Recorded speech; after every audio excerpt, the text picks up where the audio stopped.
Welcome back to The Wonderful Wizard of Oz by L. Frank Baum. Today we'll be reading chapters 9 through 12. If you missed the last 2 episodes, you can find the full series playlist linked in the description. Perfect for enjoying past chapters or keeping up with new ones at your own pace. And if you're reading along, the exact version of the book I'm using is linked there as well. Now, let's see if Dorothy can finally find the Emerald City today. Chapter 9. The Queen of the Field Mice. "We cannot be far from the road of yellow brick now," remarked the Scarecrow as he stood beside the girl, "for we have come nearly as far as the river carried us away." The Tin Woodman was about to reply when he heard a low growl, and turning his head, which worked beautifully on hinges, he saw a strange beast come bounding over the grass towards them. It was indeed a great yellow wildcat, and the Woodman thought it must be chasing something, for its ears were lying close to its head and its mouth was wide open, showing 2 rows of ugly teeth while its red eyes glowed like balls of fire. As it came nearer, the Tin Woodman saw that running before the beast was a little gray field mouse. And although he had no heart, he knew it was wrong for the wildcat to try to kill such a pretty, harmless creature. So the Woodman raised his axe, and as the wildcat ran by, he gave it a quick blow that cut the beast's head clean off from its body, and it rolled over at his feet in 2 pieces. The field mouse, now that it was freed from its enemy, stopped short, and coming slowly up to the Woodman, it said in a squeaky little voice, "Oh, thank you! Thank you ever so much for saving my life!" "Don't speak of it, I beg of you," replied the Woodman. "I have no heart, you know, so I am careful to help all those who may need a friend, even if it happens to be only a mouse." "Only a mouse?" cried the little animal indignantly. "Why, I am a queen, the queen of all the field mice." "Oh, indeed," said the Woodman, making a bow. "Therefore you have done a great deed, as well as a brave one, in saving my life," added the queen. At that moment, several mice were seen running up as fast as their little legs could carry them. And when they saw their queen, they exclaimed, "Oh, your majesty, we thought you would be killed. How did you manage to escape the great wildcat?" They all bowed so low to the little queen that they almost stood up on their heads. "This funny Tin Man," she answered, "killed the wildcat and saved my life. So hereafter you must all serve him and obey his slightest wish." "We will," cried all the mice in a shrill chorus, and then they scampered in all directions. For Toto had awakened from his sleep, and seeing all these mice around him, he gave one bark of delight and jumped right into the middle of the group. Toto had always loved to chase mice when he lived in Kansas, and he saw no harm in it. But the Tin Woodman caught the dog in his arms and held him tight while he called to the mice, come back, Toto shall not hurt you." At this, the queen of the mice stuck her head out from underneath a clump of grass and asked in a timid voice, "Are you sure he will not bite us?" "I will not let him," said the Woodman, "so do not be afraid." One by one the mice came creeping back, and Toto did not bark again, although he tried to get out of the woodsman's arm, and would have bitten him had he not known very well he was made of tin. Finally, one of the biggest mice spoke. "Is there anything we can do," it asked, "to repay you for saving the life of our queen?" "Nothing that I know of," answered the Woodman, but the Scarecrow, who had been trying to think, but could not because his head was stuffed with straw, said quickly, "Oh, yes, you can save our friend, the Cowardly Lion, who is asleep in the poppy bed." "A lion?" cried the queen. "Why, he would eat us all up." "Oh, no," declared the Scarecrow. "This lion is a coward." "Really?" asked the mouse. "He says so himself," answered the Scarecrow, "and he would never hurt anyone who is our friend. If you will help us to save him, I promise that he shall treat you all with kindness." "Very well," said the queen. "We trust you, but what shall we do?" "Are there many of these mice which call you queen and are willing to obey you?" "Oh, yes, there are thousands," she replied. "Then send for them all to come here as soon as possible, and let each one bring a long piece of string." The queen turned to the mice that attended her and told them to go at once and get all her people. As soon as they heard her orders, they ran away in every direction as fast as possible. "Now," said the Scarecrow to the Tin Woodman, "you must go to those trees by the riverside and make a truck that will carry the lion." So the Woodman went at once to the trees and began to work. And soon he made a truck out of the limbs of trees from which he chopped away all the leaves and branches. He fastened it together with wooden pegs and made the four wheels out of short pieces of a big tree trunk. So fast and so well did he work that by the time the mice began to arrive, the truck was all ready for them.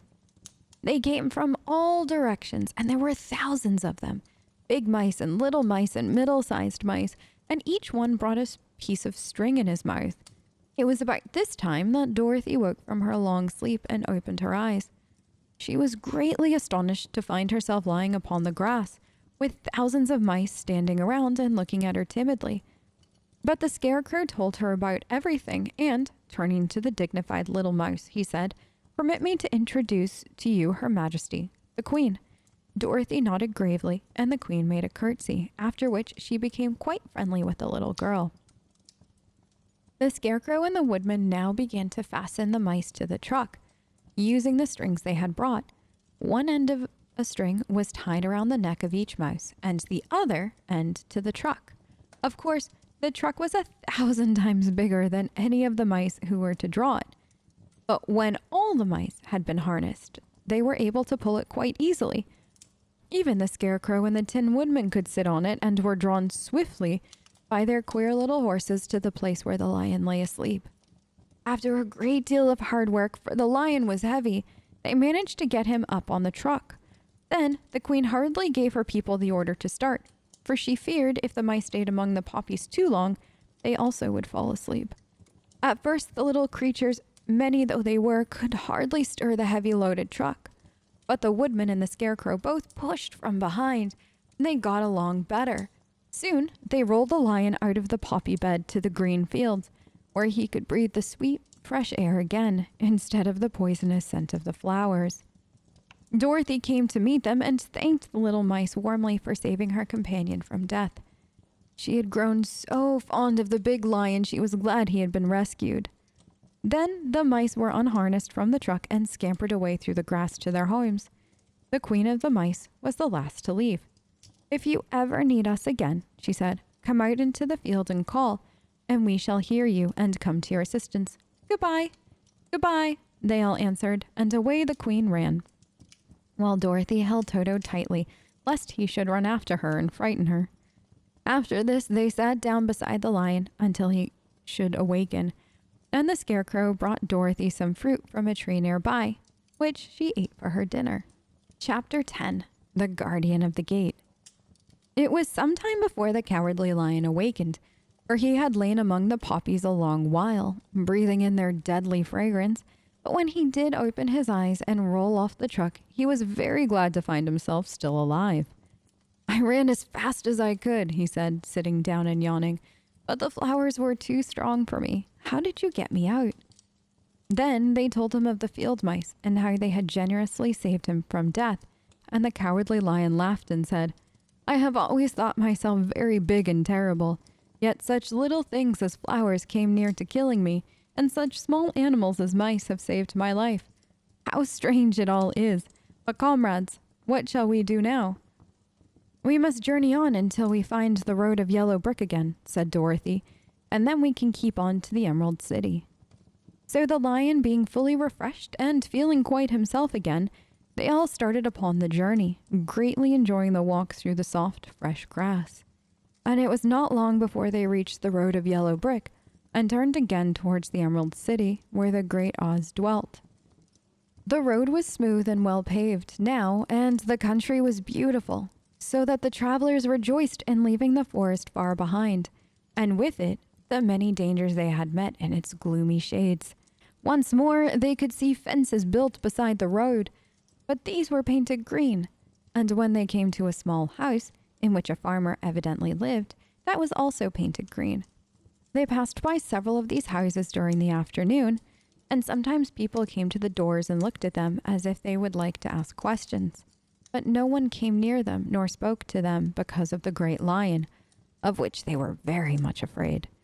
The people were all dressed in clothing of a lovely emerald green color, and wore peaked hats like those of the Munchkins. "This must be the land of Oz," said Dorothy, "and we are surely getting near the Emerald City." "Yes," answered the Scarecrow, Everything is green here, while in the country of the Munchkins, blue was the favorite color. But the people do not seem to be as friendly as the Munchkins, and I am afraid we shall be unable to find a place to pass the night." "I should like something to eat besides fruit," said the little girl, "and I am sure Toto is nearly starved. Let us stop at the next house and talk to the people." So when they came to a good-sized farmhouse, Dorothy walked boldly up to the door and knocked. A woman opened it just far enough to look out and said, "What do you want, child, and why is that great lion with you?" "We wish to pass the night with you, if you will allow us," answered Dorothy, "and the lion is my friend and comrade, and would not hurt you for the world." "Is he tame?" asked the woman, opening the door a little wider. "Oh, yes," said the girl. "He is a great coward, too. He will be more afraid of you than you are of him." "Well," said the woman, after thinking it over and taking another peep at the lion, "if that is the case, you may come in, and I will give you some supper and a place to sleep." So they all entered the house, where there were, besides the woman, 2 children and a man. The man had hurt his leg and was lying on the couch in a corner.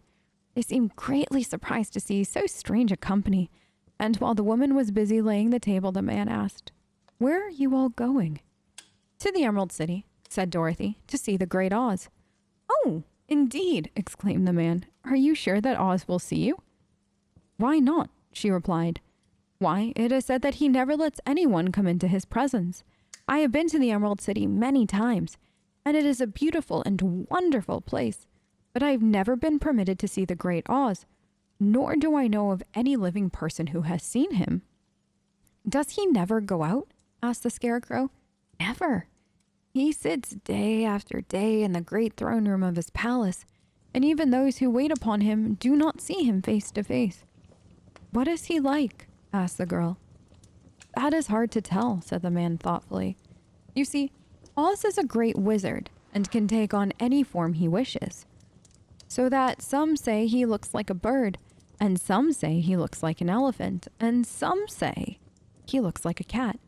To others, he appears as a beautiful fairy or a brownie, or in any other form that pleases him. But who the real Oz is, when he is in his own form, no living person can tell." "That is very strange," said Dorothy. "But we must try in some way to see him, or we shall have made our journey for nothing." "Why do you wish to see the terrible Oz?" asked the man. "I want him to give me some brains," said the Scarecrow eagerly. "Oh, Oz could do that easily enough," declared the man. "He has more brains than he needs." "And I want him to give me a heart," said the Tin Woodman. "That will not trouble him," continued the man, "for Oz has a large collection of hearts of all sizes and shapes." "And I want him to give me courage," said the Cowardly Lion. "Oz keeps a great pot of courage in his throne room," said the man, "which he has covered with a gold plate, to keep it from running over. He will be glad to give you some." "And I want him to send me back to Kansas," said Dorothy. "Where is Kansas?" asked the man with surprise. "I don't know," replied Dorothy sorrowfully, "but it is my home, and I am sure it's somewhere." "Very likely. Well, Oz can do anything, so I suppose he will find Kansas for you. But first you must get to see him, and that will be a hard task, for the Great Wizard does not like to see anyone, and he usually has his own way. But what do you want?" he continued, speaking to Toto. Toto only wagged his tail, for, strange to say, he could not speak. The woman now called to them that supper was ready. So they gathered around the table, and Dorothy ate some delicious porridge and a dish of scrambled eggs and a plate of nice white bread, and enjoyed her meal. The lion ate some of the porridge but did not care for it, saying it was made from oats, and oats were food for horses, not for lions. The Scarecrow and the Tin Woodman ate nothing at all. Toto ate a little of everything and was glad to get a good supper again. The woman now gave Dorothy a bed to sleep in, and Toto lay down beside her, while the lion guarded the door of her room so she might not be disturbed. The Scarecrow and the Tin Woodman stood up in a corner and kept quiet all night, although, of course, they could not sleep. The next morning, as soon as the sun was up, they started on their way, and soon saw a beautiful green glow in the sky just before them. "That must be the Emerald City," said Dorothy. As they walked on, the green glow became brighter and brighter, and it seemed that at last they were nearing the end of their travels. Yet it was afternoon before they came to the great wall that surrounded the city. It was high and thick of a bright green color. In front of them and at the end of the road of yellow brick was a big gate, all studded with emeralds that glittered so in the sun that even the painted eyes of the scarecrow were dazzled by their brilliancy. There was a bell beside the gate, and Dorothy pushed the button and heard a silvery tinkle sound within. Then the big gate swung slowly open, and they all passed through and found themselves in a high-arched room, the walls of which glistened with countless emeralds. Before them stood a little man about the size as the Munchkins. He was clothed all in green from his head to his feet. Even his skin was of a greenish tint. At his side was a large green box. When he saw Dorothy and her companions, the man asked, "What do you wish in the Emerald City?" "We came here to see the Great Oz," said Dorothy. The man was so surprised at this answer that he sat down to think it over. "It has been many years since anyone asked me to see Oz," he said, shaking his head in perplexity. "He is powerful and terrible, and if you come on an idle or foolish errand to bother the wise reflections of the great wizard, he might be angry and destroy you all in an instant." "But it is not a foolish errand, nor an idle one," replied the Scarecrow. "It is important, and we have been told that Oz is a good wizard." "So he is," said the Green Man, "and he rules the Emerald City wisely and well. But to those who are not honest, or who approach him from curiosity, he is most terrible, and few have ever dared ask to see his face. I am the guardian of the gates, and since you demand to see the Great Oz, I must take you to his palace. But first, you must put on these spectacles." "Why?" asked Dorothy. "Because if you did not wear spectacles, the brightness and glory of the Emerald City would blind you. Even those who live in the city must wear spectacles night and day.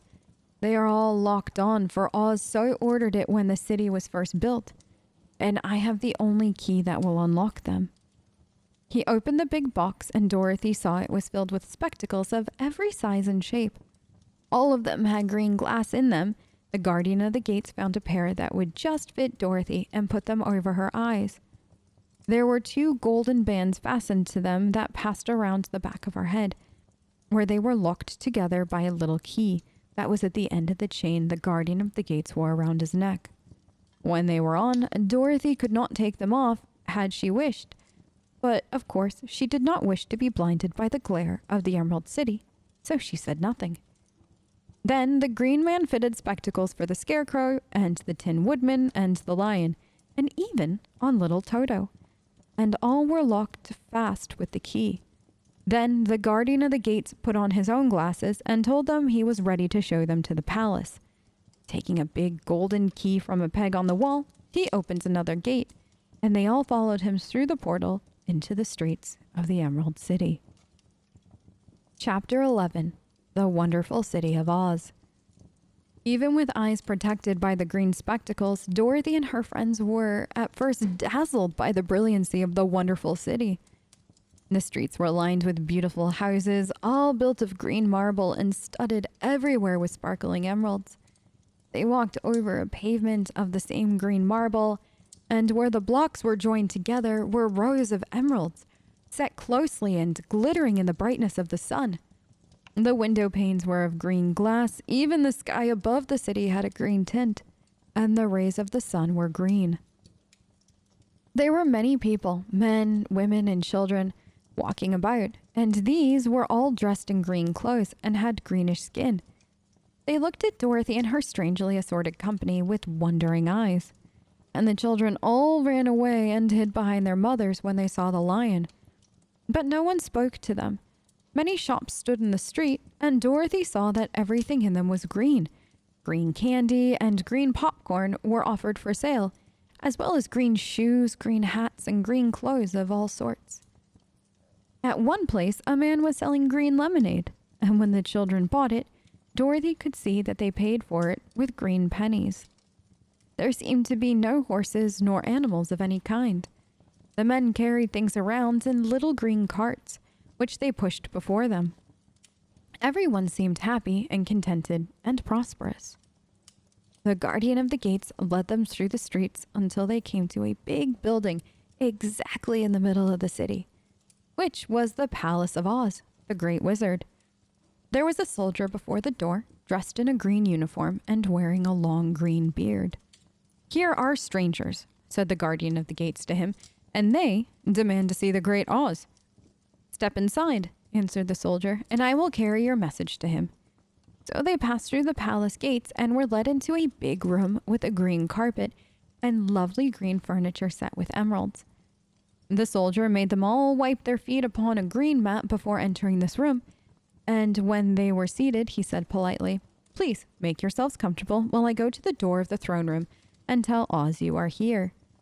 They had to wait a long time before the soldier returned. When at last he came back, Dorothy asked, "Have you seen Oz?" "Oh, no," returned the soldier. "I have never seen him, but I spoke to him as he sat behind his screen and gave him your message. He said he will grant you an audience if you so desire, but each one of you must enter his presence alone, and he will admit but one each day. Therefore, as you must remain in the palace for several days, I will have you shown to rooms where you may rest in comfort after your journey." "Thank you," replied the girl. "That is very kind of Oz." The soldier now blew upon a green whistle, and at once a young girl, dressed in a pretty green silk gown, entered the room. She had lovely green hair and green eyes, and she bowed low before Dorothy as she said, "Follow me, and I will show you your room." So Dorothy said goodbye to all her friends except Toto. Taking the dog in her arms, followed the green girl through 7 passages and up 3 flights of stairs until they came to a room at the front of the palace. It was the sweetest little room in the world, with a soft, comfortable bed that had sheets of green silk and a green velvet counterpane. There was a tiny fountain in the middle of the room that shot a spray of green perfume into the air to fall back into a beautifully carved green marble basin. Beautiful green flowers stood in the windows. There was a shelf with a row of little green books. When Dorothy had time to open these books, she found them all full of queer green pictures that made her laugh. They were so funny. In a wardrobe were many green dresses made of silk and satin and velvet, and all of them fitted Dorothy exactly. "Make yourself perfectly at home," said the green girl, "and if you wish for anything, ring the bell. Oz will send for you tomorrow morning." She left Dorothy alone and went back to the others. These she also led to rooms, and each one of them found himself lodged in a very pleasant part of the palace. Of course, this politeness was wasted on the Scarecrow, for when he found himself alone in his room, he stood stupidly in one spot, just within the doorway, to wait till morning. It would not rest him to lie down, and he could not close his eyes, so he remained all night staring at a little spider, which was weaving its web in a corner of the room, just as if it were not one of the most wonderful rooms in the world. The Tin Woodman lay down on his bed from force of habit, for he remembered when he was made of flesh, but not being able to sleep, he passed the night moving his joints up and down to make sure they kept in good working order. The Lion would have preferred a bed of dried leaves in the forest and did not like being shut up in a room, but he had too much sense to let this worry him. So he sprang upon the bed and rolled himself up like a cat and purred himself to sleep in a minute. The next morning, after breakfast, the Green Maiden came to fetch Dorothy, and she dressed her in one of the prettiest gowns, made of a green brocaded satin. Dorothy put on a green silk apron and tied a green ribbon around Toto's neck, and they started for the throne room of the Great Oz. First, they came to a great hall in which were many ladies and gentlemen of the court, all dressed in rich costumes. These people had nothing to do but talk to each other, but they always came to wait outside the throne room every morning, although they were never permitted to see Oz. As Dorothy entered, they looked at her curiously, and one of them whispered, "Are you really going to look upon the face of Oz the Terrible?" "Of course," answered the girl, "if he will see me." "Oh, he will see you," said the soldier who had taken her message to the wizard, "although he does not like to have people ask to see him. Indeed, at first he was angry and said I should send you back to where you came from. Then he asked me what you looked like, and when I mentioned your silver shoes, he was very much interested. At last, I told him about the mark upon your forehead, and he decided he would admit you to his presence. Just then the bell rang, and the green girl said to Dorothy, "That is the signal. You must go into the throne room, alone." She opened a little door, and Dorothy walked boldly through and found herself in a wonderful place. It was a big round room with a high arched roof, and the walls and ceiling and floor were covered with large emeralds set closely together. In the center of the roof was a great light, as bright as the sun, which made the emerald sparkle in a wonderful manner. But what interested Dorothy most was the big throne of green marble that stood in the middle of the room. It was shaped like a chair and sparkled with gems, as did everything else. In the center of the chair was an enormous head, without a body to support it or any arms or legs whatever. There was no hair upon this head, but it had eyes and a nose and mouth, and was much bigger than the head of the biggest giant. As Dorothy gazed upon this in wonder and fear, eyes turned slowly and looked at her sharply and steadily. Then the mouth moved, and Dorothy heard a voice say, "I am Oz, the great and terrible. Who are you, and why do you seek me?" It was not such an awful voice as she had expected to come from the big head, so she took courage and answered, "I am Dorothy, the small and meek. I have come to you for help." The eyes looked at her thoughtfully for a full minute. Then said the voice, "Where did you get the silver shoes?" "I got them from the Wicked Witch of the East when my house fell on her and killed her," she replied. "Where did you get the mark upon your forehead?" continued the voice. "That is where the Good Witch of the North kissed me when she bade me goodbye and sent me to you," said the girl. Again, the eyes looked at her sharply, and they saw she was telling the truth. Then Oz asked, "What do you wish me to do?" "Send me back to Kansas, where my Aunt Em and Uncle Henry are," she answered earnestly. "I don't like your country, although it is so beautiful, and I am sure Aunt Em will be dreadfully worried over my being away so long." The eyes winked 3 times. Then they turned up to the ceiling and down to the floor and rolled around so queerly that they seemed to see every part of the room. And at last they looked at Dorothy again.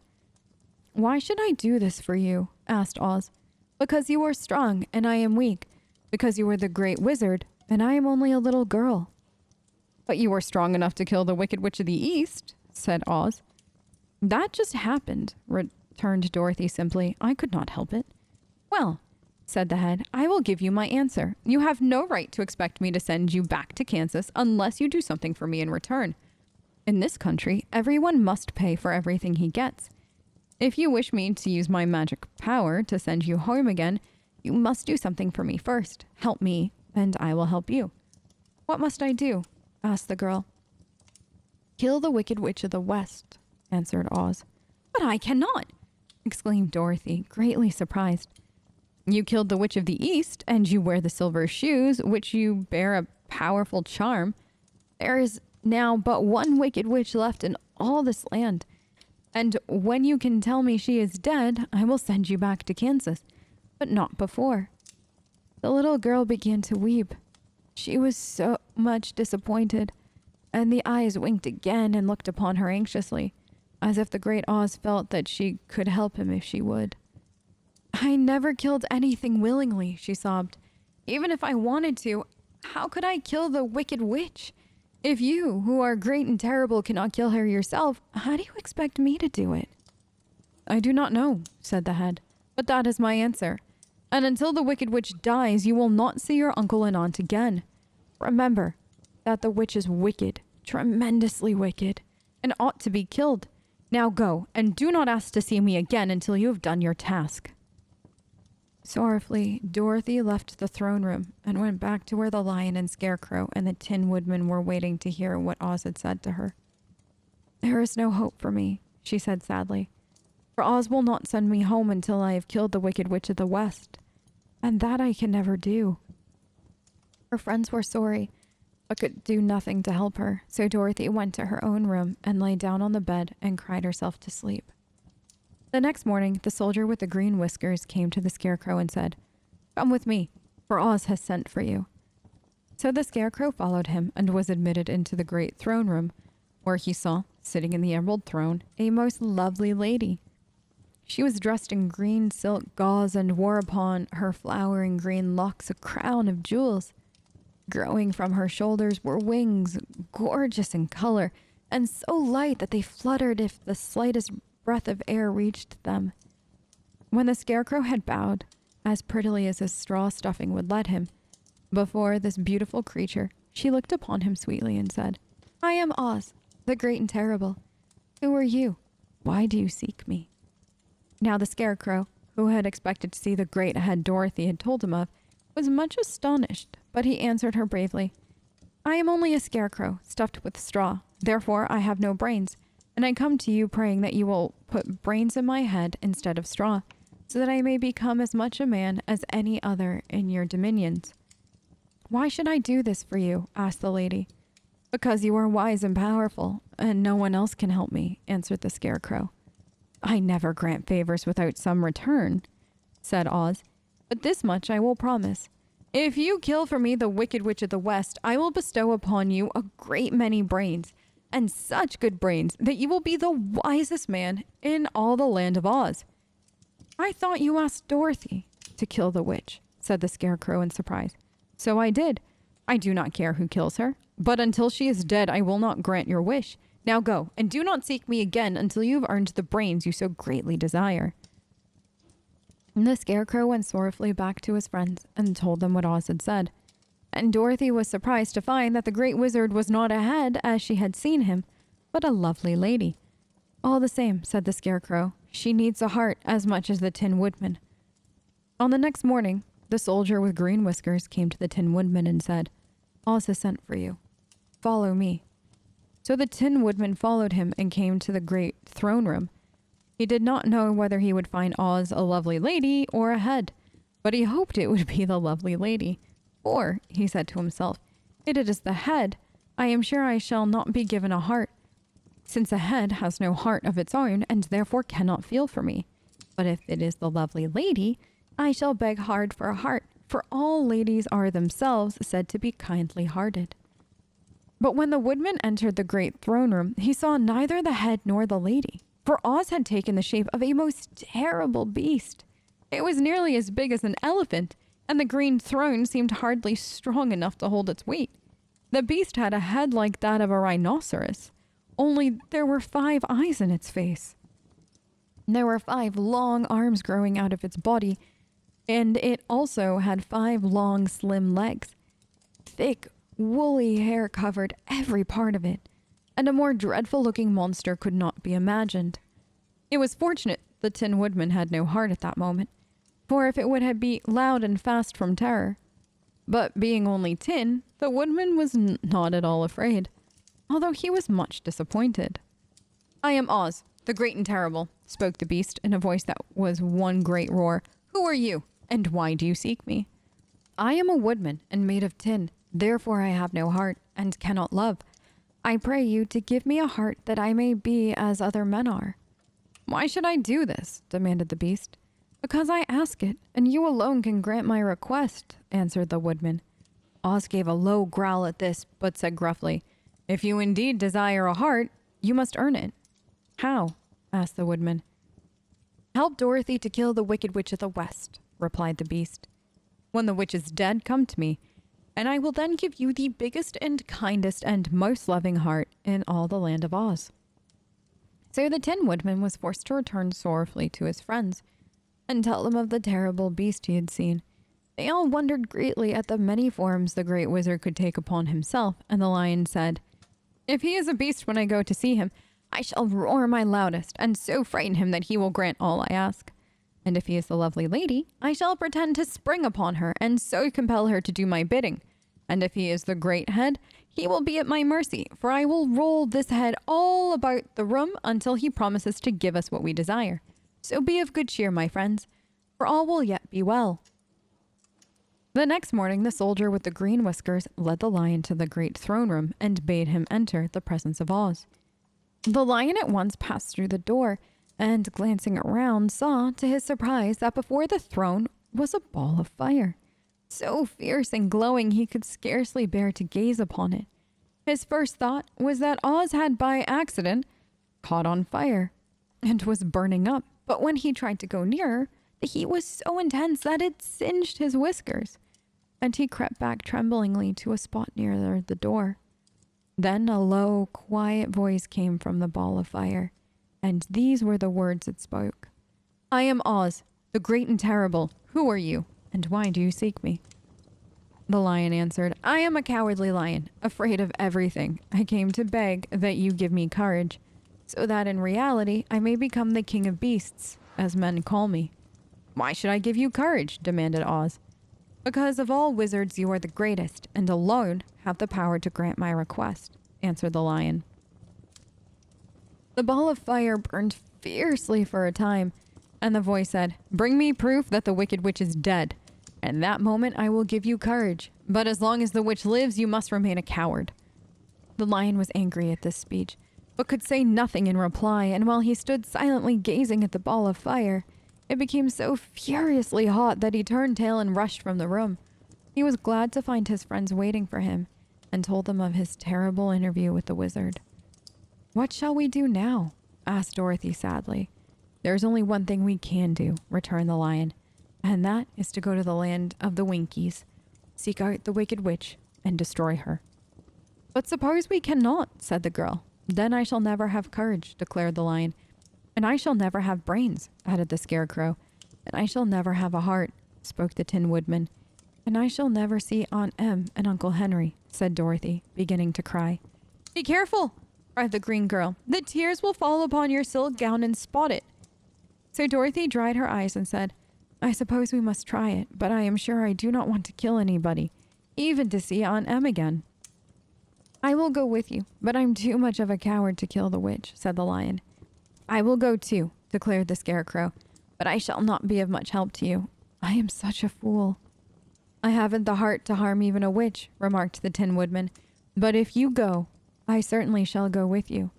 Therefore it was decided to start upon their journey the next morning. And the woodman sharpened his axe on a green grindstone and had all his joints properly oiled. The scarecrow stuffed himself with the fresh straw, and Dorothy put new paint on his eyes so that he might see better. The green girl, who was very kind to them, filled Dorothy's basket with good things to eat and fastened a little bell around Toto's neck with a green ribbon. They went to bed quite early and slept soundly until daylight, when they were awakened by the crowing of a green cock that lived in the backyard of the palace, and the cackling of a hen that had laid a green egg. Chapter 12. The Search for the Wicked Witch. The soldier with the green whiskers led them through the streets of the Emerald City until they reached the room where the guardian of the gates lived. This officer unlocked their spectacles to put them back in his great box, and then he politely opened the gate for our friends. "Which road leads to the Wicked Witch of the West?" asked Dorothy. "There is no road," answered the guardian of the gates. "No one ever wishes to go that way." "How, then, are we to find her?" inquired the girl. "That will be easy," replied the man, "for when she knows you are in the country of the Winkies, she will find you and make you all her slaves." "Perhaps not," said the scarecrow, "for we mean to destroy her." "Oh, that is different," said the guardian of the gates. "No one has ever destroyed her before, so I naturally thought she would make slaves of you, as she has of the rest. But take care, for she is wicked and fierce, and may not allow you to destroy her. Keep to the west, where the sun sets, and you cannot fail to find her." They thanked him and bade him goodbye, and turned to the west, walking over fields of soft grass dotted here and there with daisies and buttercups. Dorothy still wore the pretty silk dress she had put on in the palace, but now, to her surprise, she found it was no longer green, but pure white. The ribbon around Toto's neck had also lost its green color and was as white as Dorothy's dress. The Emerald City was soon left far behind. As they advanced, the ground became rougher and hillier, for there were no farms nor houses in this country of the West, and the ground was untilled. In the afternoon, the sun shone hot in their faces, for there were no trees to offer them shade, so that before night, Dorothy and Toto and the lion were tired and lay down upon the grass and fell asleep, the woodman and the scarecrow keeping watch. Now the Wicked Witch of the West had but one eye, yet that was as powerful as a telescope and could see everywhere. So as she sat in the door of her castle, she happened to look around and saw Dorothy lying asleep, with her friends all about her. They were a long distance off, but the Wicked Witch was angry to find them in her country, so she blew upon a silver whistle that hung around her neck. At once there came running to her from all directions a pack of great wolves. They had long legs and fierce eyes and sharp teeth. "Go to those people," said the witch, "and tear them to pieces." "Are you not going to make them your slaves?" asked the leader of the wolves. "No," she answered. "One is of tin, one of straw, one is a girl, and another a lion. None of them is fit to work, so you may tear them into small pieces." "Very well," said the wolf, and he dashed away at full speed, followed by the others. It was lucky the Scarecrow and the Woodman were wide awake and heard the wolves coming. "This is my fight," said the Woodman, "so get behind me, and I will meet them as they come." He seized his axe, which he had made very sharp, and as the leader of the wolves came on the Tin Woodman, swung his arm and chopped the wolf's head from its body, so that it immediately died. And as soon as he could raise his axe, another wolf came up, and he also fell under the sharp edge of the Tin Woodman's weapon. There were 40 wolves, and 40 times a wolf was killed, so that at last they all lay dead in a heap before the Woodman. Then he put down his axe and sat beside the Scarecrow, who said, "It was a good fight, friend." They waited until Dorothy awoke the next morning. The little girl was quite frightened when she saw the great pile of shaggy wolves, but the Tin Woodman told her all. She thanked him for saving them and sat down to breakfast, after which they started again upon their journey. Now the same morning, the Wicked Witch came to the door of her castle and looked with her one eye that could see far off. She saw all her wolves lying dead and the strangers still traveling through her country. This made her angrier than before, and she blew her silver whistle twice. Straightway, a great flock of wild crows came flying towards her, enough to darken the sky. And the Wicked Witch said to the King Crow, "Fly at once to the strangers, peck out their eyes, and tear them to pieces." The wild crows flew in one great flock towards Dorothy and her companions. When the little girl saw them coming, she was afraid. But the Scarecrow said, "This is my battle, so lie down beside me, and you will not be harmed." So they lay upon the ground except the Scarecrow, and he stood up and stretched out his arms. And when the crows saw him, they were frightened, as these birds always are by scarecrows, and did not dare to come any nearer. But the King Crow said, "It is only a stuffed man. I will peck his eyes out." The King Crow flew at the Scarecrow, who caught it by the head and twisted its neck until it died. And then another crow flew at him, and the Scarecrow twisted its neck also. There were 40 crows, and 40 times the Scarecrow twisted a neck, until at last all were lying dead beside him. Then he called to his companions to rise, and again they went upon their journey. When the Wicked Witch looked out again and saw all her crows lying in a heap, she got into a terrible rage and blew 3 times upon her silver whistle. Forthwith there was heard a great buzzing in the air, and a swarm of black bees flying towards her. "Go to the strangers and sting them to death," commanded the witch. And the bees turned and flew rapidly until they came to where Dorothy and her friends were walking. But the Woodman had seen them coming, and the Scarecrow had decided what to do. "Take out my straw and scatter it over the little girl and the dog and the lion," he said to the Woodman, "and the bees cannot sting them." This the Woodman did, and as Dorothy lay close beside the lion and held Toto in her arms, the straw covered them entirely. The bees came and found no one but the Woodman to sting, so they flew at him and broke off all their stings against the tin, without hurting the Woodman at all. And as bees cannot live when their stings are broken, that was the end of the black bees. They lay scattered thick about the Woodman, like little heaps of fine coal. Then Dorothy and the lion got up, and the girl helped the Tin Woodman put the straw back into the Scarecrow again, until he was as good as ever.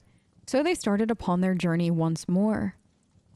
The Wicked Witch was so angry when she saw her black bees in little heaps like fine coal that she stamped her foot and tore her hair and gnashed her teeth.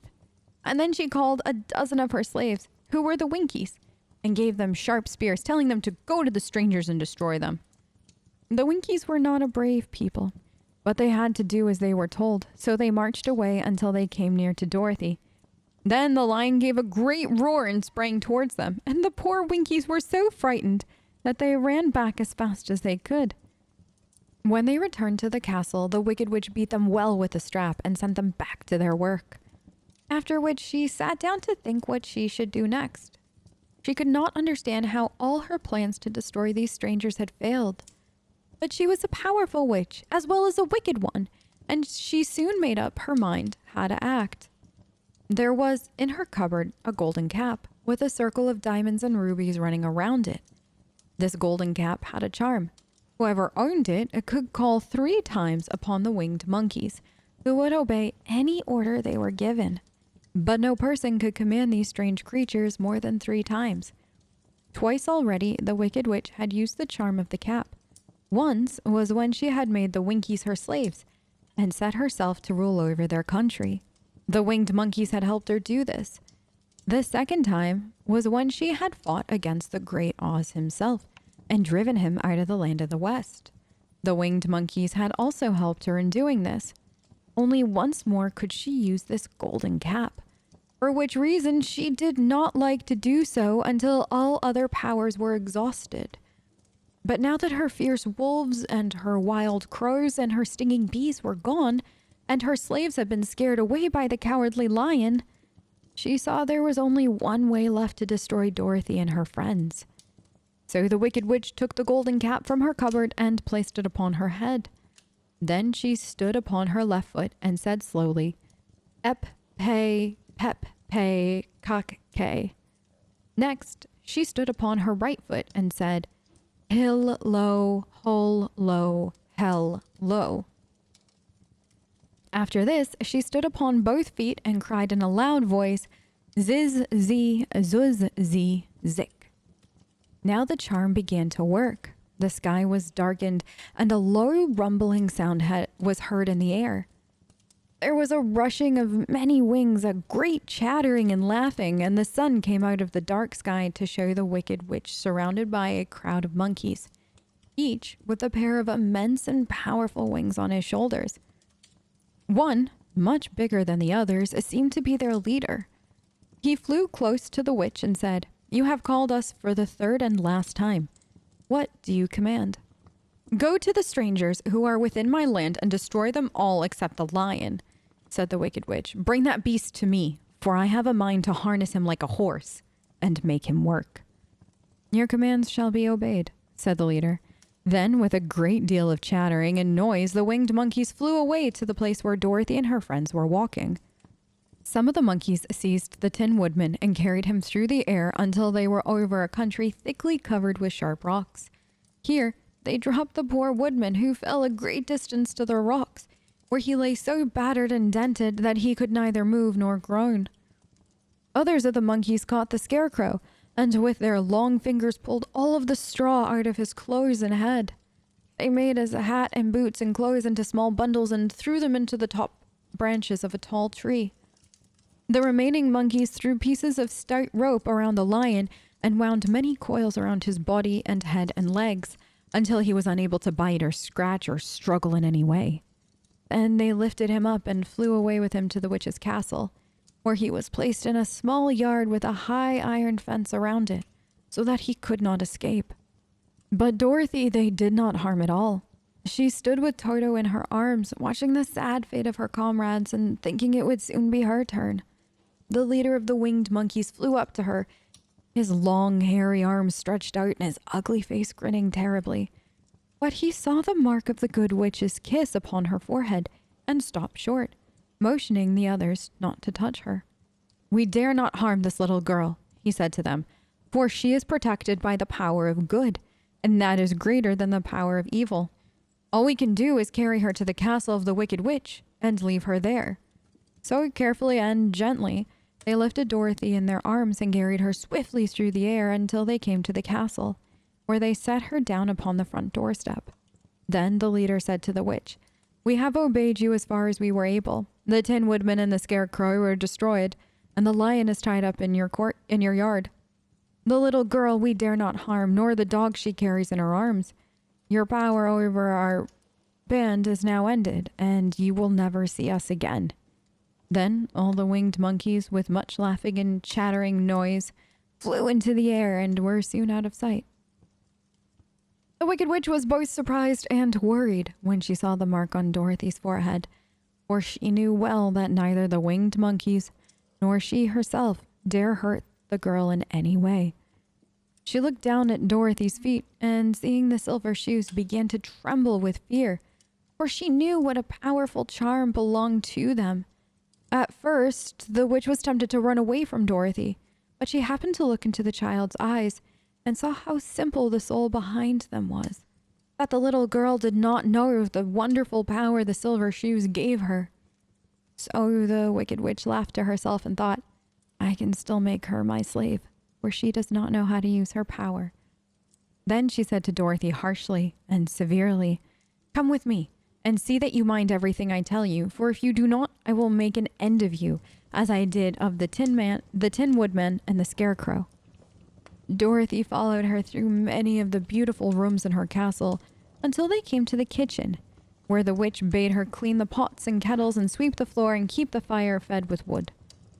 Dorothy went to work meekly, with her mind made up to work as hard as she could, for she was glad the Wicked Witch had decided not to kill her.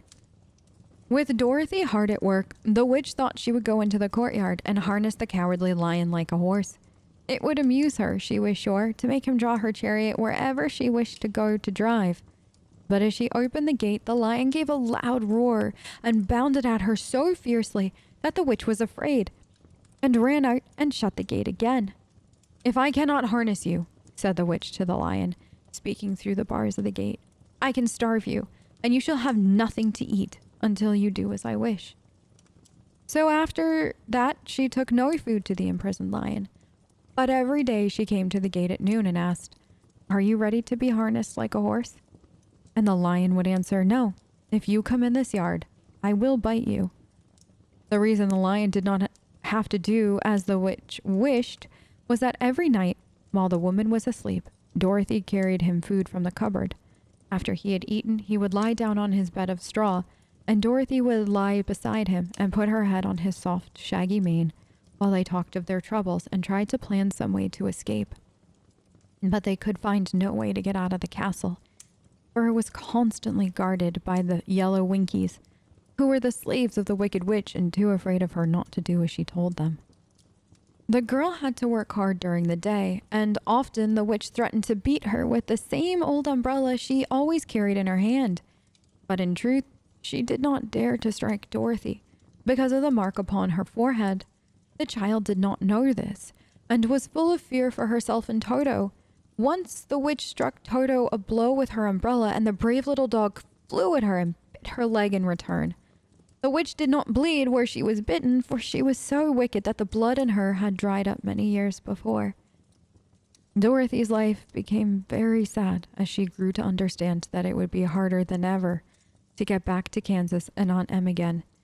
Sometimes she would cry bitterly for hours with Toto sitting at her feet and looking into her face, whining dismally to show how sorry he was for his little mistress. Toto did not really care whether he was in Kansas or the Land of Oz so long as Dorothy was with him, but he knew the little girl was unhappy, and that made him unhappy too. Now the Wicked Witch had a great longing to have for her own the silver shoes which the girl always wore. Her bees and her crows and her wolves were lying in heaps and drying up, and she had used up all the power of the golden cap. But if she could only get hold of the silver shoes, they would give her more power than all the other things she had lost. She watched Dorothy carefully to see if she ever took off her shoes, thinking she might steal them. But the child was so proud of her pretty shoes that she never took them off except at night and when she took her bath. The witch was too much afraid of the dark to dare go in Dorothy's room at night to take the shoes, and her dread of water was greater than her fear of the dark. So she never came near it when Dorothy was bathing. Indeed, the old witch never touched water, nor ever let water touch her in any way. But the wicked creature was very cunning, and she finally thought of a trick that would give her what she wanted. She placed a bar of iron in the middle of the kitchen floor, and then, by her magic arts, made the iron invisible to human eyes, so that when Dorothy walked across the floor, she stumbled over the bar, not being able to see it, and fell at full length. She was not much hurt, but in her fall, one of her silver shoes came off, and before she could reach it, the witch had snatched it away and put it on her own skinny foot. The wicked woman was greatly pleased with the success of her trick, for as long as she had one of the shoes, she owned half the power of their charm, and Dorothy could not use it against her, even had she known how to do so. The little girl, seeing she had lost one of her pretty shoes, grew angry and said to the witch, "Give me back my shoe." "I will not," retorted the witch, "for it is now my shoe, and not yours." "You are a wicked creature," cried Dorothy. "You have no right to take my shoe from me." "I shall keep it just the same," said the witch, laughing at her. "And someday I shall get the other one from you too." This made Dorothy so very angry that she picked up the bucket of water that stood near and dashed it over the witch, wetting her from head to foot. Instantly, the wicked woman gave a loud cry of fear, and then, as Dorothy looked at her in wonder, the witch began to shrink and fall away. "See what you have done?" she screamed. "In a minute I shall melt away." "I'm very sorry indeed," said Dorothy, who was truly frightened to see the witch was actually melting away like brown sugar before her very eyes. "Didn't you know water would be the end of me?" asked the witch in a wailing, despairing voice. "Of course not," answered Dorothy. "How should I?" "Well, in a few minutes I shall be all melted, and you will have the castle to yourself. I have been wicked in my day, but I never thought a little girl like you would ever be able to melt me and end my wicked deeds. Look out, here I go." With these words, the witch fell down in a brown, melted, shapeless mass and began to spread over the clean boards of the kitchen floor. Seeing that she had really melted away to nothing, Dorothy drew another bucket of water and threw it over the mess. She then swept it all out the door, after picking out the silver shoe, which was all that was left of the old woman. She cleaned and dried it with a cloth and put it on her foot again. Then, being at last free to do as she chose, she ran out to the courtyard to tell the lion that the Wicked Witch of the West had come to an end, and that they were no longer prisoners in a strange land. And that concludes today's episode of The Wonderful Wizard of Oz. Thank you for joining me for another episode. I hoped you enjoyed hearing about the next part of Dorothy's adventure on the Road of Yellow Brick. If you're using this as a bedtime story, I hope you have the sweetest of dreams tonight. If not, I hope the rest of your day is relaxing and fun. I'll see you next time.